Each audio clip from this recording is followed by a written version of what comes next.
Praise the lord. ఈరోజు దేవుని వాగ్దానము హెబ్రీలకు రాసిన పత్రిక 12వ అధ్యాయము 1వ వచనము. ఇంత గొప్ప సాక్షి సమూహము మేఘము వలె మనల్ని ఆవరించి ఉన్నందున మనము కూడా ప్రతి భారమును సులువుగా చిక్కులు పెట్టు పాపమును విడిచిపెట్టి విశ్వాసమునకు కర్తయు దానిని కొనసాగించువాడనైన యేసువైపు చూస్తూ ఈ పరుగు పందెములో ఓపికతో పరిగెత్తుదుము అని దేవుని వాక్యం సెలవిస్తుంది. ఇది ఏ పరుగు పందెము? విశ్వాసపు పరుగు పందెము. ఈ పందెములో మనకి చాలా ఓపిక ఉండాలని దేవుని వాక్యం సెలవిస్తుంది. అసలు విశ్వాసం అంటే ఏంటి?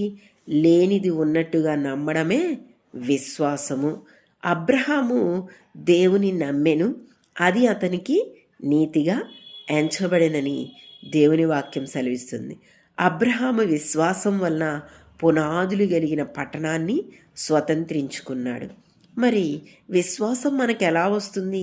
వినుట వలన మనకు విశ్వాసము. మాట్లాడుటకు, కోపించుటకు నిదానించువారముగా మనం ఉండాలి. వినుటకు వేగిరపడు వారముగా మనము ఉండాలని దేవుని వాక్యం సెలవిస్తుంది. థామస్ ఆల్వా ఎడిసన్ గారి తల్లిని ఒకసారి వాళ్ళ స్కూల్ టీచర్ పిలిపించి, నీ కొడుకు దేనికి పనికిరాడు, వేస్ట్, తీసుకెళ్ళిపో అని చెప్పేసి టీసీ ఇచ్చి పంపించిందంట. మరి థామస్ ఆల్వా ఎడిసన్ గారి తల్లి ఆ యొక్క టీచరు అన్న మాటల వైపు చూడలేదు, కానీ నా కొడుకు ప్రపంచానికి పనికొచ్చే ఒక గొప్ప సాధనముగా దేవుడు వాడుకుంటాడు అన్న తలంపుతో, విశ్వాసముతో దేవుని వైపు చూస్తూ ప్రార్థన చేయటం మొదలుపెట్టిందండి. ఆ తల్లి ప్రార్థన విన్న దేవుడు థామస్ ఆల్వా ఎడిసన్ గారిని గొప్పగా ఆశీర్వదించాడు. థామస్ ఆల్వా ఎడిసన్ బల్బుని కనుగొన్నాడు.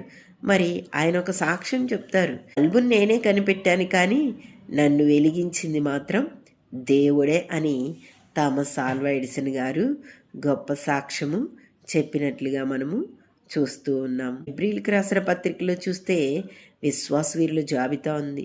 అలాగే 12వ అధ్యాయంలో మనం చూస్తే విశ్వాసమునకు కర్త గురించి రాయబడి ఉన్నది. మనము ఎవరి వైపు చూడాలంటే విశ్వాసమునకు కర్తయు దానిని కొనసాగించువాడైన దేవుని వైపు మనము చూచినప్పుడు మనము కూడా ఒక గొప్ప ఆశీర్వాదముతో బయటికి వస్తాము. హల్లెలూయా. అల్ప విశ్వాసం మనలో ఉండకూడదు.